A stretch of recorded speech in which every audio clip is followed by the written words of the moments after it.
just kind of had this itch to talk from a slightly more personal perspective with it, because I think there are a lot of people out there like us who just aren't comfortable taking the risk right now. And it's tough because, I said at the beginning of my story, I had friends who were there opening day, and it, part of me is a little jealous, but I just watching it, I'm like, I do not have that same sense of FOMO that I normally would, looking at their photos and their videos and stuff. And it's very strange. I wish I wanted to be there is the thing that I keep thinking.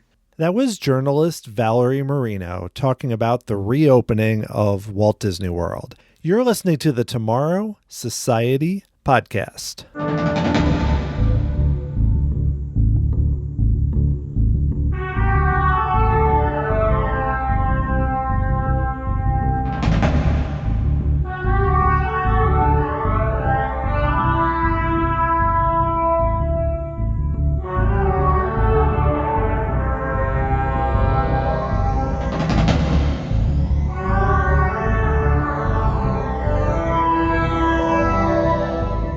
Thanks for joining me here on episode 113 of the Tomorrow Society podcast. I am your host, Dan Heaton.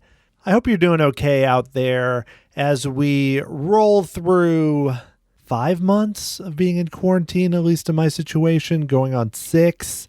It's crazy because in one sense, a lot of things appear somewhat normal, where you have some bars and restaurants opening, people out doing their own things, going for walks, hiking, some people even traveling.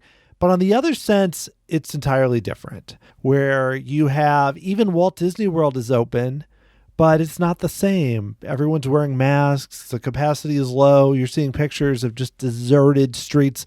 Schools are opening virtually. It's a very different time. And it's been a challenge for me as someone who initially had big plans for this year. We had a big Disneyland trip coming for late May, which at first, we went into quarantine in March, and I thought, well, maybe we'll move it back a month or two. And maybe the fall. And then it quickly became not this year. And the parks in Disneyland's case aren't even open. But that's just one example where I thought we're going to go to Silver Dollar City and we're going to go to other places around the summer. And then it became, we're not going to go to museums and zoos. I mean, it's just been quite an evolution. But it's interesting because when you have theme parks open in Florida, you kind of think, well, it's likely okay. They're using good safety procedures and everything. But for me, that's not really enough. And I feel like, and this is not me criticizing anyone who's gone to Walt Disney World, because I know you're being responsible and you're having fun and how important it is to you and to your life. It creates the sense of normalcy and is something you just do all the time. So I'm not here to criticize anyone. It's more just for me personally, I don't feel like that I'm ready to go and that I would take my family and everything. And that's just my personal perspective. And so that's why I found it so interesting, because I'd seen a lot of, Instagram and Twitter and everything of people going back to the parks and giving really good, insightful views of what works and what doesn't and what's safe and what's not, how people are wearing masks and everything. And then I read an article by Valerie Marino, who is my guest on this podcast, about her feelings, like she didn't feel comfortable going. And what I also found interesting too is she talked to experts and fans. So it wasn't just an article about her own concerns. That was just more of a lead-in to a really well done article about the situation at Disney World and beyond.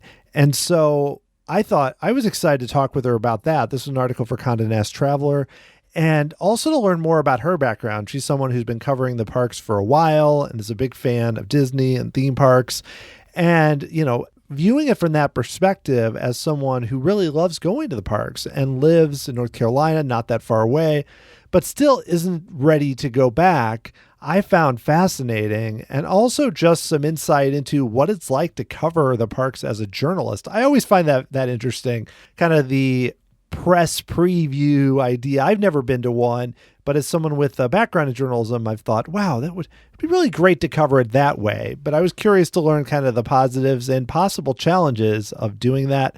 This was a really fun conversation with Valerie, and I hope that you find it interesting, because I know all of us have such different perspectives on when we think the parks are safe to go back to, how we feel about them being open. And so I thought this was a really fair, interesting conversation for me personally, and just a lot there about what's really happening right now with the parks, and then beyond to just the pandemic and how we're approaching everything in our lives right now. So let's get right to it. Here is Valerie Marino.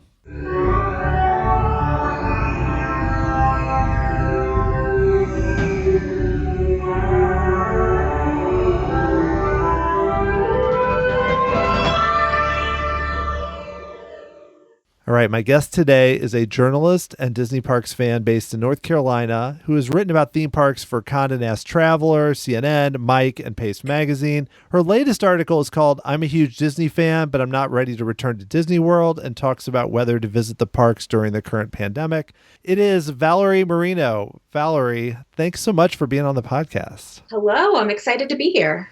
Yeah, it's great to talk with you.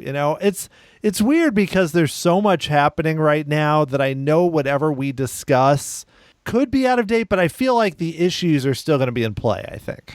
These issues are going to be in play for a little while, yeah.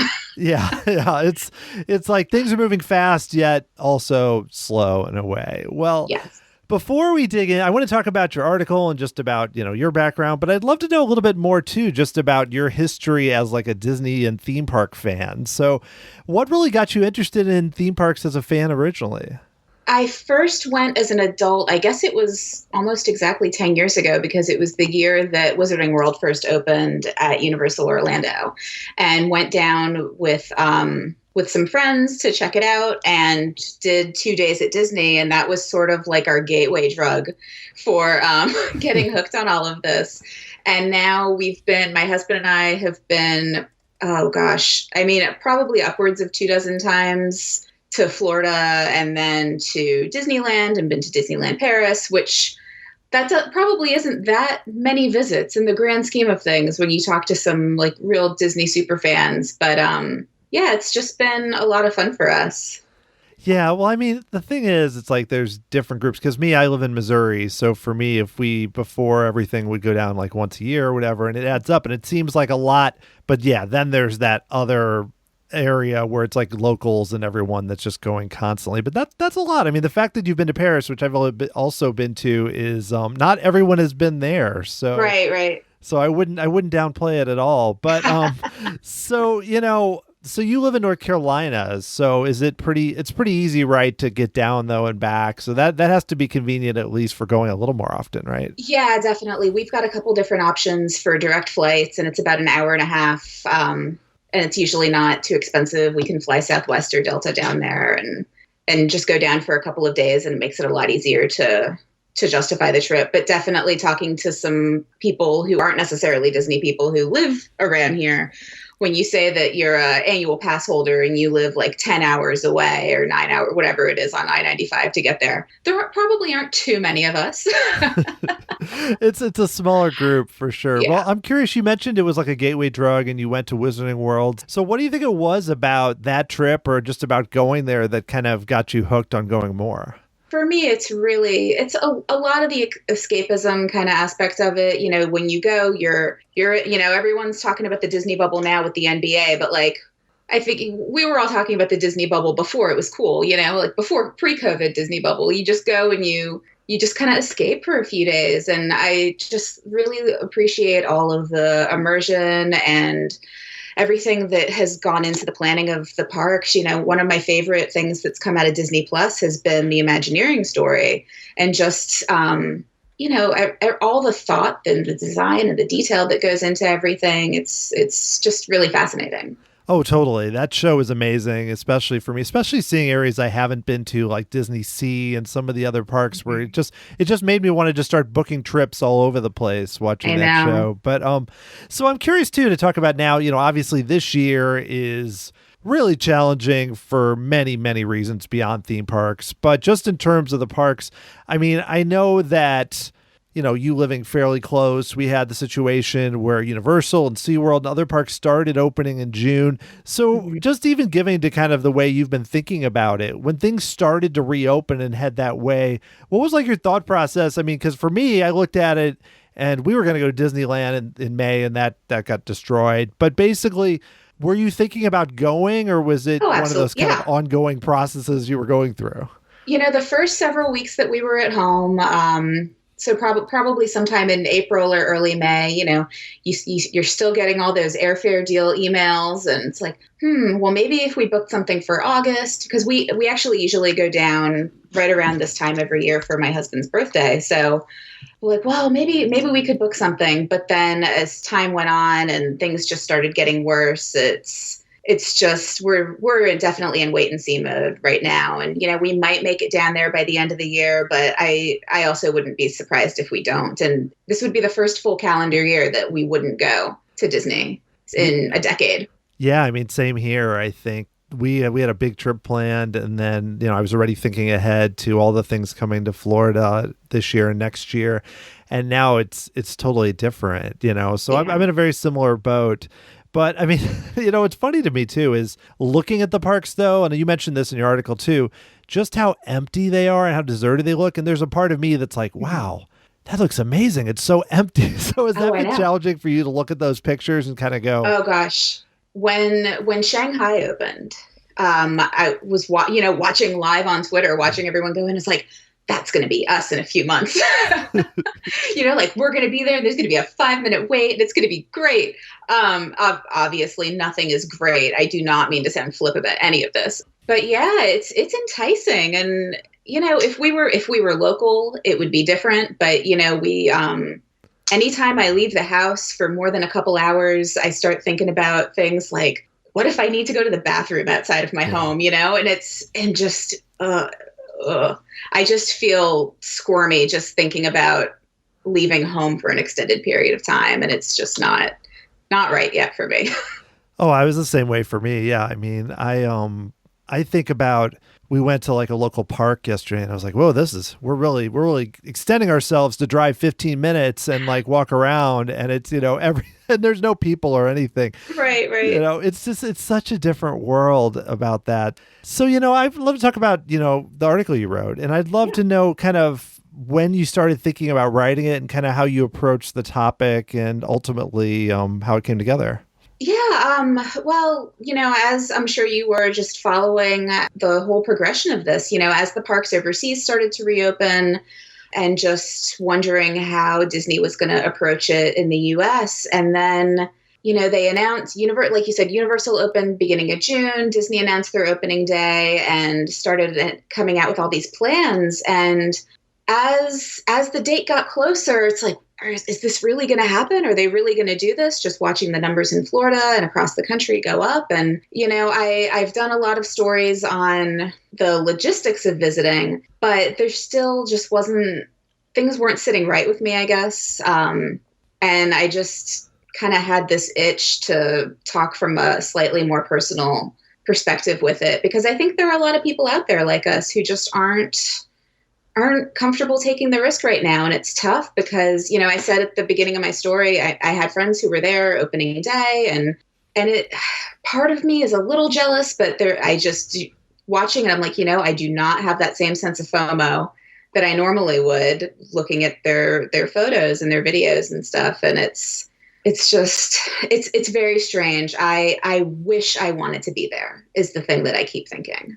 Yeah, totally. Yeah, because the FOMO is a perfect thing because I look at it, and like I mentioned with the dead crowds, I'm like, wow, that would be amazing. Mm-hmm. But then I go outside and I walk with the mask on, and I'm nervous about being around a lot of people and everything.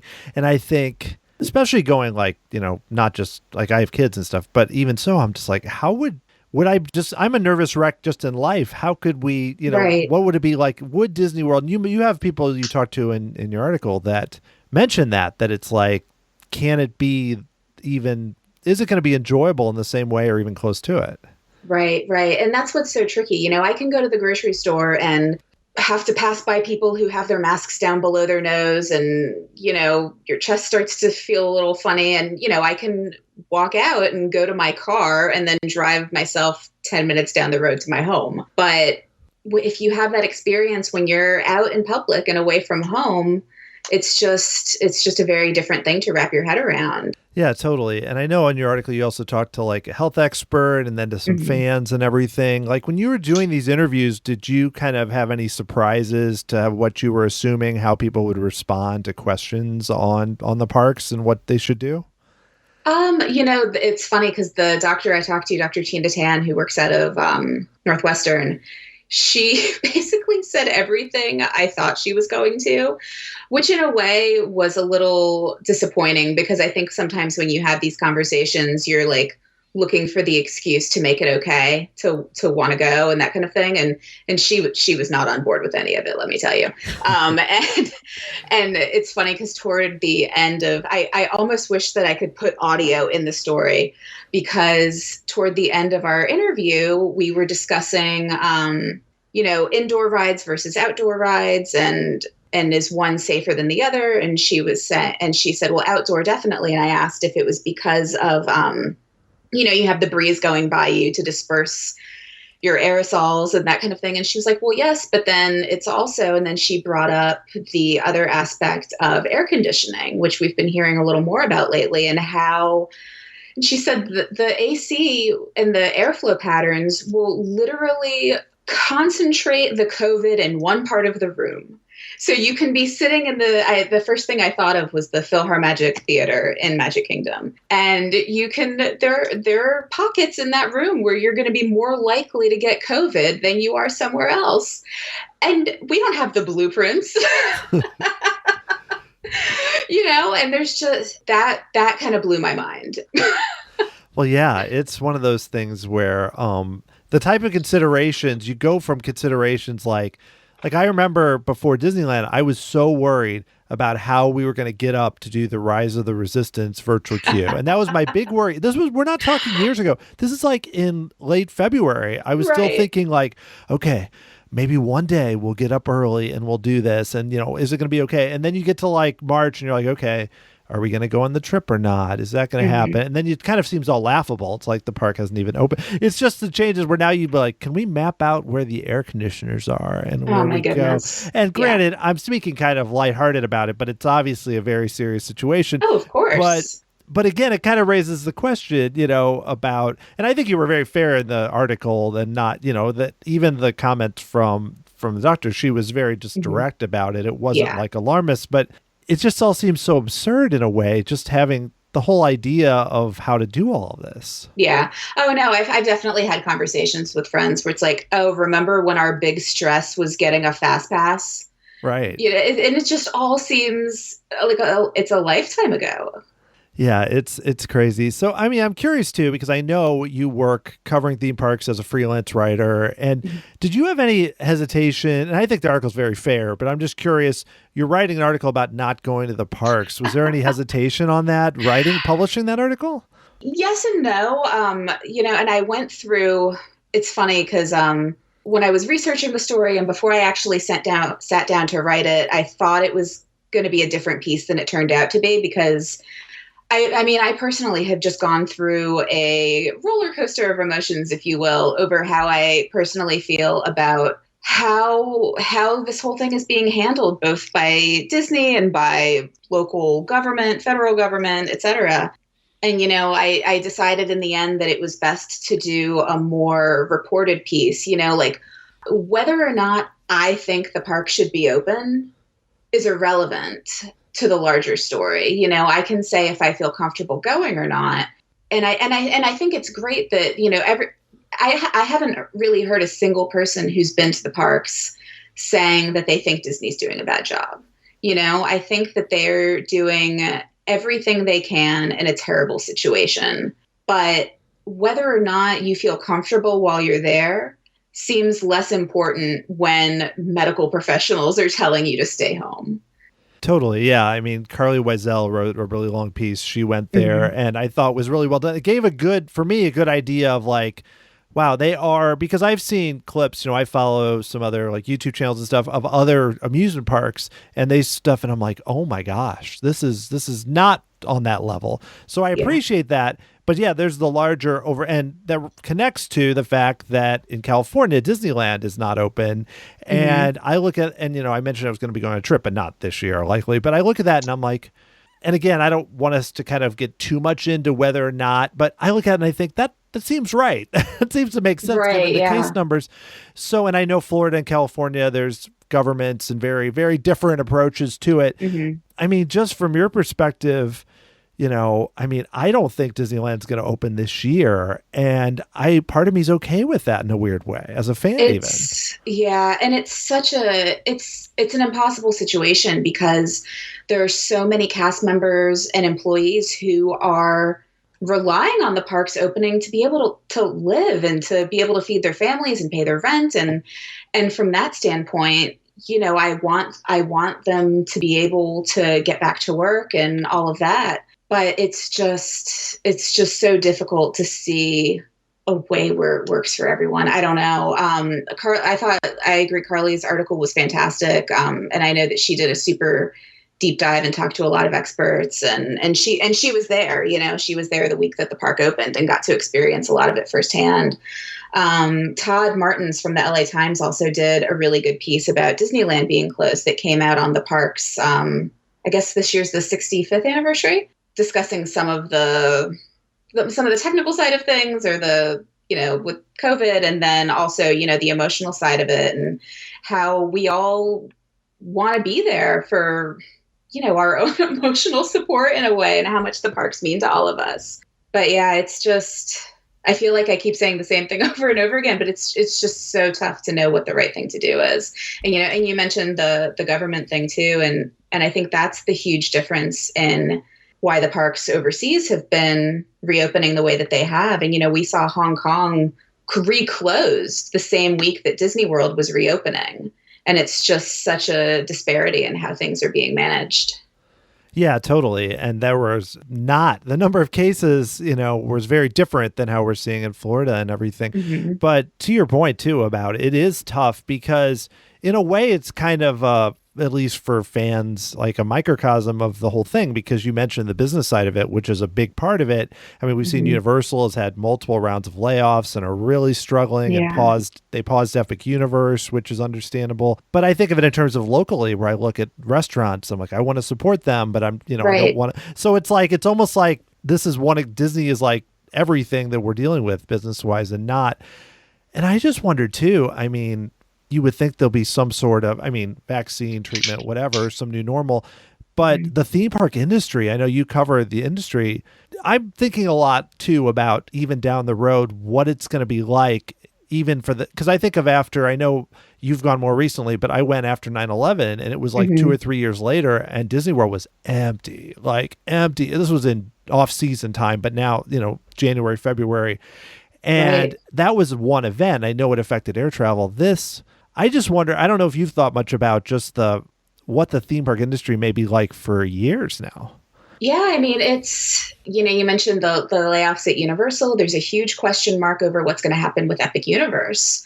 And where is demand right now? I mean, we've even seen at Disney World, Tangerine Cafe, I think, at Epcot just closed this week, reportedly due to lack of demand too. And 9/11 is in a lot of ways probably a fair comparison in terms of travel demand and just people feeling safe traveling generally. And it's, obviously we're too soon to make any real predictions because it all hinges on when we're able to get a vaccine and that sort of, and what treatment's going to look like going forward. But yeah, I mean, we definitely could be in a situation where it's a matter of years before the parks are able to recover from this event.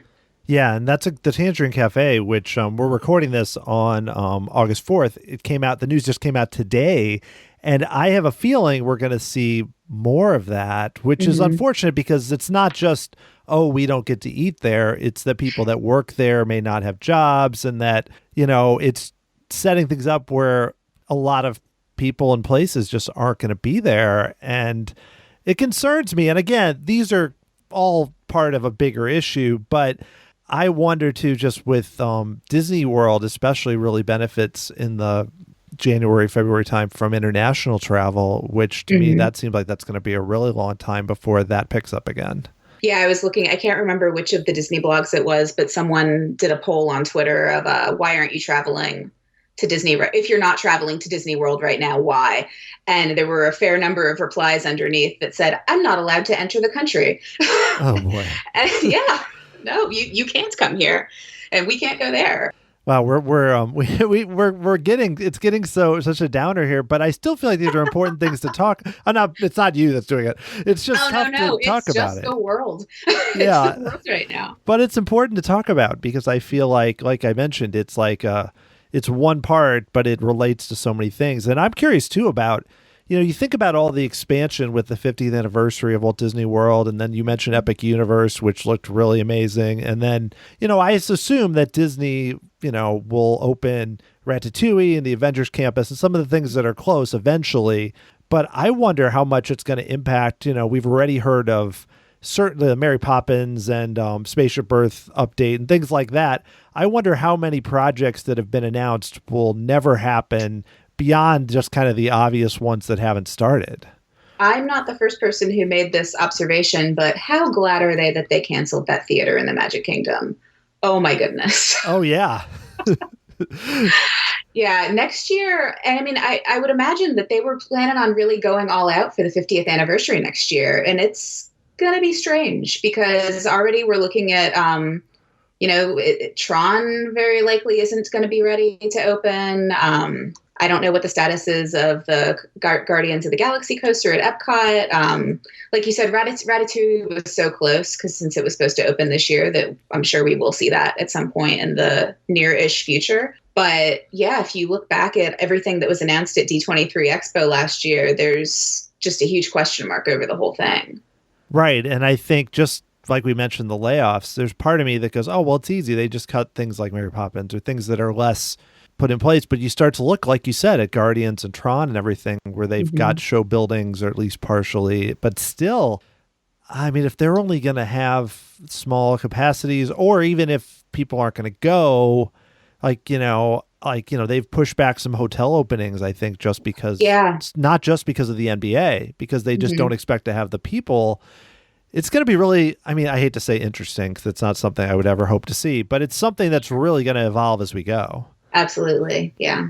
So, there's things like, we mentioned changes. There's things like Fast Pass, Disney Disneyland fireworks, so many things that aren't there now. Do you think any of those things will never come back? I just wonder if don't tell me fireworks might never come back. No, oh, I think they will. They're already having them. I think it was Shanghai where they're now doing them again. So, no, I think they will. But I'm curious, even if you look beyond, but the college program and the culture representative, all these things that they've cut, I just wonder, hopefully not in those examples, if Disney's going to use these as maybe a way to something they didn't like that's been in place forever that they just don't want to bring back even in the future. At the risk of annoying some people, I will not shed a tear if the dining plan does not make a return. Sorry. Oh, I'm right with you. That's that of any of them. I'm like, that's fine because, I think if I could get an actual reservation at a restaurant without planning 6 months in advance, that would be lovely. Oh, totally. Yeah. And the dining plan also, I mean, has impacted menus and, what's like they're kind of streamlined to be the same at every place. And so that's one where, you can just trash that one. Yeah, that's good. No, I don't think that's too controversial, really, especially among like kind of hardcore fans who go to the parks a lot, where it's because you do the math. And even if you set aside the menus and the ADRs, it's like, it's not always a great deal unless you really want to eat it up. Don't make me think so much about getting the most out of my. Anyway, yes, we agree. That's no, that's okay. I like that though. It's getting us in a different direction. So yeah, and I'm just curious too. Yeah, it's just interesting to see about where the parks are going to go. Hopefully, I mean, best case, hopefully there's a vaccine and we're able to kind of talk about things we want to come back and not, rather than the alternative. So let's switch gears a bit here. I would love to know more about how you got, because you've written a lot of articles for some big publications about theme parks. How did you get into writing about theme parks? How did that start? So I've always been a writer. At the beginning of my career, I started off in journalism. And I think like a lot of writers, we always just look for something that interests us. It's more fun to write about stuff that we like.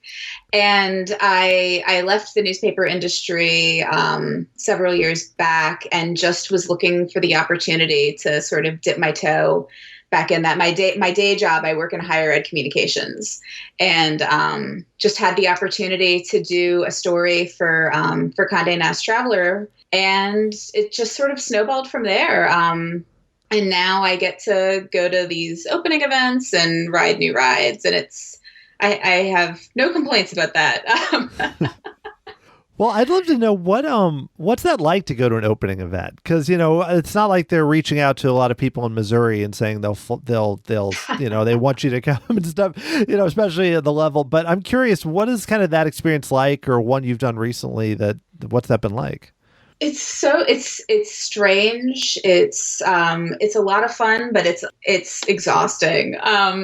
Let's see. So the last one I went to was the opening of Rise of the Resistance back in December at Disney World, and yeah. So basically, you get flown down or you fly down for a couple of days, and you get an itinerary that you have a specific time that you go and get to go on the attraction, and then there are usually other presentations over dinner where they tell you about, they play a sizzle reel of everything great coming up that they want you and all of your readers to know about. And I feel like I'm making this sound really boring. Sounds great to me, but I'm there. Just sign me up. But no, it's a lot of fun. And I mean, honestly, the best part of this job has been the friends that I've gotten to make. I've joked before that these press events feel a lot like going to summer camp, or at least how I imagine summer camp to be for someone who never went to sleepaway camp as a kid. You get to go and see your friends that you only see a few times a year. You get to hang out in the theme park, stay up late in the hotel writing your story and fact checking stories over text message with each other at 3 a.m. But yeah, it's been really a really interesting ride, to use a terrible pun. Wow, didn't even plan that. It's been like a roller coaster for you, right? You could say, yeah. That's even worse. So, now that since you've started like going to events, you mentioned making friends and stuff, but I'm curious, has it changed? Like, you've been a fan, but doing that, how does that change your perspective? Like when you go to the park? Once you see how the sausage gets made? Yeah, basically. Oh, what can I say that won't make me lose my job? No. I mean, it's definitely illuminating in a lot of ways. You see a lot of the back end stuff. I mean, gosh, here's one example that a lot of people wouldn't really notice if they're not in the theme park reporter bubble. So with everything going on with COVID, Disney has released all new press photos. They have, you have now when you look at a story and whatever news outlet on CNN or Conde Nast or wherever it is, people are in the parks are wearing masks, that sort of thing. So last night, got a message from Carly Wazell actually saying, hey, did you notice that they got rid of all of the photos on the news website? I guess they hid everything that's in the archive. So the only pictures are the new ones now. So they dumped their stock photos. This is a weird story. No, it's very insider baseball. As someone who's looked at those photos before, I'm like, really, this is fascinating. Please continue. Maybe for me, at least. My kind of nerd. But yeah, I mean, just little things like that, and seeing how, as someone who has worked as a journalist and also worked on the communication side and public relations, it's just kind of interesting to watch all of that happen and see how their events go down. Well, I think it's interesting. Like, the Disney Parks YouTube channel, like when they show clips of people in the parks, they have to constantly add the disclaimer, this was filmed in the past. This was filmed previously. Like they have stuff where you're riding coasters and stuff. And I'm like, but you see people not in masks. And I always see that disclaimer and I think, wow, they have to do a lot of things they didn't have to do before. Mm-hmm. Yeah, I mean, if you think about when you go to the Must Do Disney channel in the hotel, that must look weird right now. Oh, yes. You're just watching it going, is this the trip I'm on right now? This doesn't feel like it. Stacy, you need to have a mask on to be in the parks. What are you come, doing? come on, Stacey, because people start sending her messages. She's like, I recorded that 10 years ago. Please, Right, please right. stop. Kind of on a similar, again, not wanting you to lose your job or anything, but what are some challenges with the job? Like, when, that someone like me who hasn't covered it that way might not realize would be a challenge. I guess I don't know, challenge and what. I guess not as much a challenge with writing stories. I guess more, when somebody looks at it like as a someone outside goes, wow, Mhm. it would be amazing to write about theme parks. That's my dream job. Someone might say that who hasn't done it.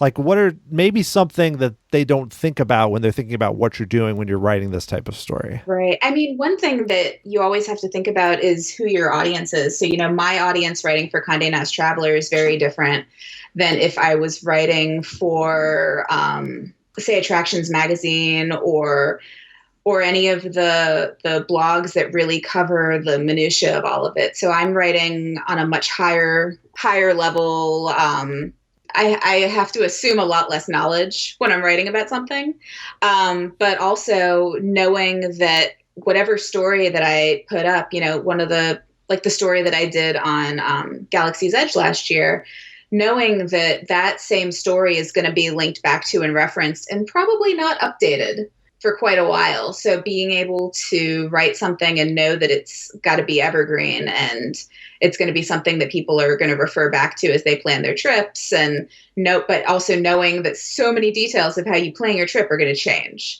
puts you in kind of a weird position of being the person of authority who's explaining things, but also not having a crystal ball and knowing that they're going to completely change the virtual queue system 3 months later. Right. That's a good example. And you even think about, how things started with Galaxy's Edge at Disneyland and the way that they thought, they had certain expectations of crowds and they set up those previews and all that. And then that changed and then everything changed again. And that's a perfect example of something or they were going to have certain types of entertainment or whatever. And that didn't happen. So it seems like for that publication that, yeah, it almost means your story, you got to be careful not to make it too general, but you have to strike that balance, I guess. Yeah. And you end up doing, or I do at least end up doing a fair bit of free work sometimes because, I want my stories to be accurate. So, if there's a huge change, I'll email my editor and say, hey, can you replace this paragraph with this thing changed, or, even just earlier this year, initially when Disney put out the rule about face masks at Disney Springs, it was age 3 and up. And then they changed it to 2 and up. So you just kind of have to keep in mind what you've said in the past and make sure that things stay reasonably up to date. Right. Yeah. And this year is just even another level because of how many changes there have been, like you mentioned. So yeah, we've talked a little bit about Universal, but we haven't talked much. And I mean, just good things. I mean, I feel like Universal still, especially even since the first Wizarding World opened, they've done so many interesting things and have been really effective. And I know you mentioned going there originally, and I know you've written about them. What is it that Universal has been able to do so well, do you think, that you've enjoyed and that's made them effective? They're probably one of the best examples of a park that just seems to be open to evolving. And I mean, that's absolutely a credit to Wizarding World and what that's brought into both parks there. Everything that they've done since the first Wizarding World opened has just been a little better. Even if you look at the evolution of when they built out the Simpsons Land, and you can go into the Quickie Mart and that kind of thing, and that's something that's been around for a while now. So the bigger question with Universal too is, are they going to completely build that Jurassic Park coaster before they actually announce it? That's the question I have. I think that's my favorite thing about Universal. And I mean, as a reporter, absolutely the most frustrating, but props to them. Props to them. I was writing a guide for Conde Nast Traveler. I was working on their Orlando City guide last year. I think this was February or March, and reached out to my rep there to ask her about the Jurassic Park coaster, basically to say like, hey, are you guys going to announce this by the time this thing goes to print so I can actually say what it is? And got a very strong no comment on that. But yeah, I mean, what they put a Jurassic Park flag at the top of the thing a few weeks ago. They know we know. It's even like when Kong was going to open, and Yeah, then there was like this. They were starting to build the outside, and they're like, nope, nothing going on. You know, we nothing to don't know see what we're doing. here. Ah. But yeah, this one is crazy. It's going to be so involved. But I don't know. I think they don't want it to be a Seven Dwarfs Mine Train situation where it's like 3 years where Oh everyone my just looks goodness. over the fence and goes, are we ever going to have it? And then also it builds the expectation so high that even though that's a great attraction, Hmm. there's almost no way you can meet those expectations. No, Mine Train doesn't get enough love, but that's fine. But no, I mean, how long were we going on about New Fantasyland and that wasn't open yet? Yeah, that was a silly time. Oh, good times from the past. We were really upset about that. Oh So goodness. you mentioned Galaxy's Edge too. I'd love to know a little more too about what you think about that now that it's both attractions are open and especially pre what's going on now. But I'd love to know what you think of it. Yeah, I mean, I was never a huge Star Wars fan, to be fully, just be open about that. But I am now. I think it's really interesting what they've done. You mentioned briefly beforehand, things that were planned that didn't quite happen. I think that it could have been better, but I also really like it. I think Rise of the Resistance is the best attraction I've ever been on. It's amazing what they've been able to do and how they've worked technology into the whole land. And I like going around with my little data pad and translating things and making doors beep and all of that. Like it just like hits all my nerd buttons. And it's the actual design of it and just how you feel when you're in there is something special. I watched a full grown man, with a wife and teenage children weeping at the entrance to Galaxy's Edge last November at Disneyland. And I mean, where do you see that? You just don't. Like that just speaks for itself with what they were able to do. Oh yeah, I was there before Rise of the Resistance opened, and already I thought the land itself was really interesting and just so big. Like I felt like I Hmm. kept turning the wrong way, and I'm like, "Where am I?" And I didn't. You don't really get that when you see like videos of it and stuff. Just Yeah. how much, and that was before Rise of the Resistance opened, which I know then it was all focused on getting to Smuggler's Run. Now it's another level. So The yeah, I'm with you on that though. The first time I was in there, I fully got lost because it was during one of these media preview events and it was pretty much empty. I just did not know where I was. I had looked at a map beforehand. I thought I studied. They dumped us off in that space, the backstage exit right behind, sort of between the cantina and the Millennium Falcon. And I came in, I was like, I don't know where anything is. Like just trying to orient myself in that space because there's no, because it's good Disney immersive design, you can't see anything else. You don't know where north, south, east, west, nothing. Yeah, they do that with Pandora a bit too, where I was trying to find Hmm. the bathroom and then I finally found it and then I'm like, where am I? How do I Right. get back? But that's good. It's just a different style than the like Hmm. here's like signs that really point you everywhere and make it Right. clear. So mostly good, but Yes, except for yes. getting lost. All right. Well, before we finish, I wanted to talk more about things you enjoy or maybe don't enjoy at the parks. I have kind of a bunch of just kind of quick questions to Yeah. ask if that works. Sure. Okay, great. And these don't have to be like one word answers, just but This isn't a lightning round. yeah, it's not like I've tried that in the past and then I ask one question, it doesn't work. So, okay, cool. Here we go. So, barring things closing and Hmm. not happening, what is an upcoming attraction that has been announced that is going to open in the next few years that you are most excited to see? Tron. Tron looks so damn cool. That one's definitely my number one right now because since I haven't been to Shanghai or anything yet, that one just looks cool. Oh yeah, it's up there for me, especially given that I mean, I don't know when I'll be at Shanghai, so the fact that Exactly. I mean, it's a lot easier to ride here for sure. Okay. Yes.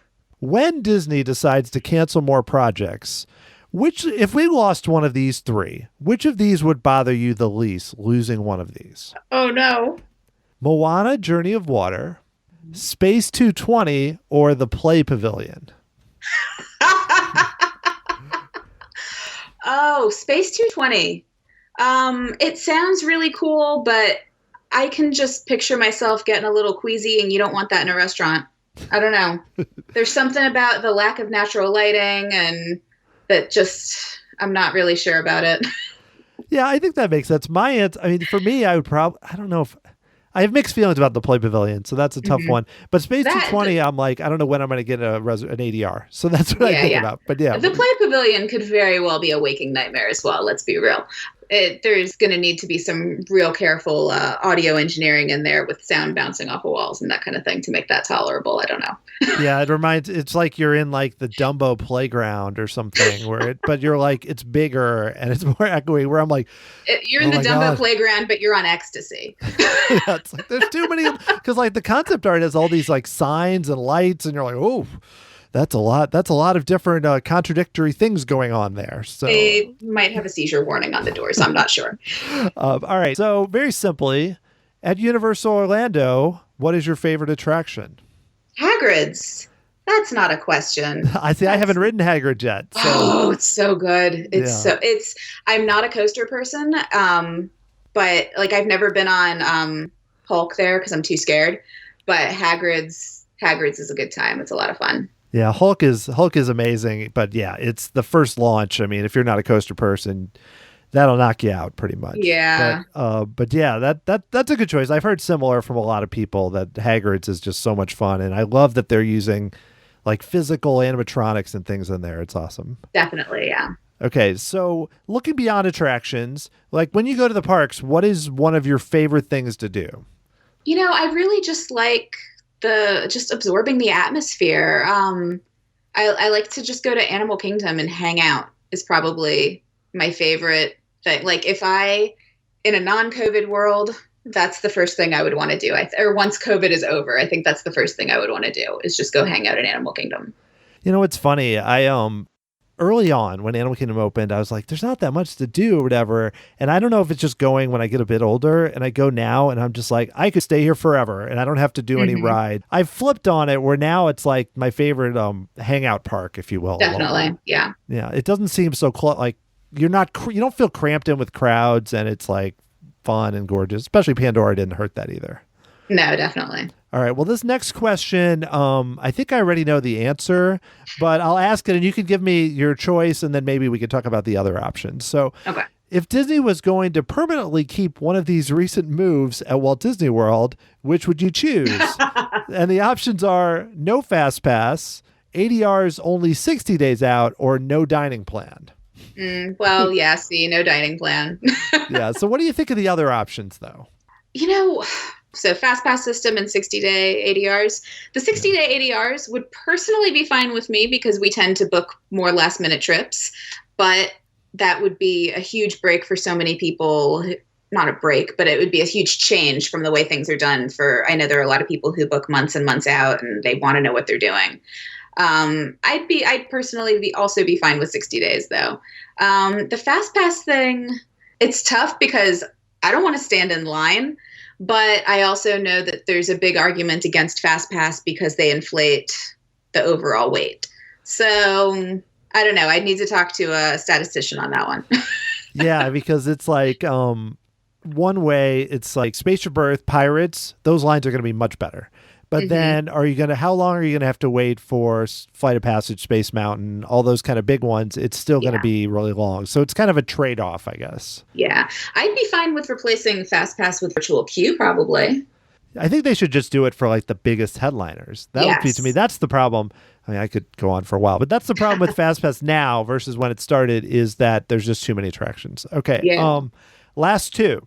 So this doesn't even have to be a restaurant you like, but when you go to Walt Disney World, what restaurant do you always seem to find yourself eating at? 50s prime time. Always end up there. Well, that and the quick service in the Mexico Pavilion just somehow always end up eating nachos at some point during the trip. Yeah, that one especially. Yeah, it's like, why am I eating here? Well, we were in World Showcase and it was right there. And yeah, and I'll admit something embarrassing too. It was many trips in before we realized they had indoor dining. We just thought that it was that gazebo where the birds try to attack you. And then all of a sudden, like a few years ago, we turned around and there was a whole indoor seating section. So fun fact for other idiots like me. There's a lot of things like that I hear something and I'm like, wait, what? It's like, especially when you get beyond attractions. So yeah. Mm-hmm. Okay. So final question, very simple. Well, maybe. What is your favorite all-time theme park attraction? Tower of Terror / Mission Breakout.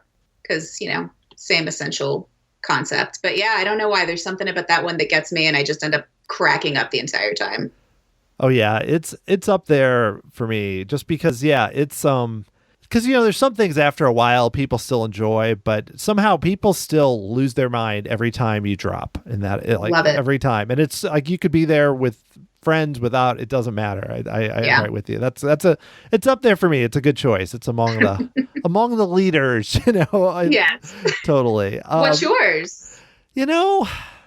See, the thing is I vary. Like Tower of Terror is up. I'm talking about things that are out there now because I went a lot as a kid, and then you could go off on that tangent and stuff and what's not there or whatever.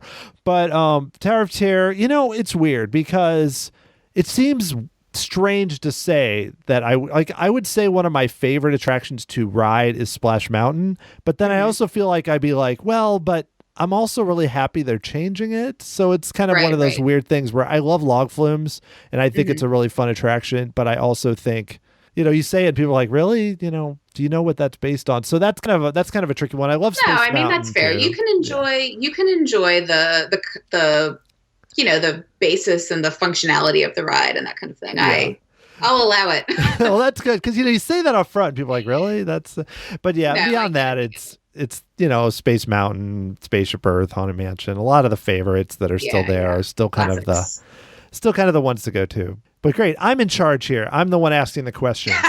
See, this is what happens when you interview the interviewer. So no, it's actually fine. I enjoy that back and forth a little bit. So, all right. Well, this has been great. I enjoyed both your recent article and a lot you've been doing. So if listeners want to follow what you've been writing or just connect with you, is there a good place that we should go?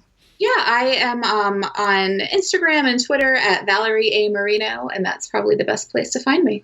Excellent. Well, Valerie, this has been a lot of fun. I've enjoyed a lot of the writing and definitely will be following it. And I hope that someday all of us get to feel comfortable and go back to the park soon. One day. I'm looking forward to it. All right. Thanks a lot. Thanks so much. If you enjoyed this show with Valerie Marino, I would suggest you check out my recent podcast with Shannon Albert back in June, where we talked about returning to Walt Disney World before it opened and some of the issues surrounding that. You can find that show and so much more at tomorrowsociety.com/podcasts. You can also send me an email if you'd like to get a hold of me, dan@tomorrowsociety.com.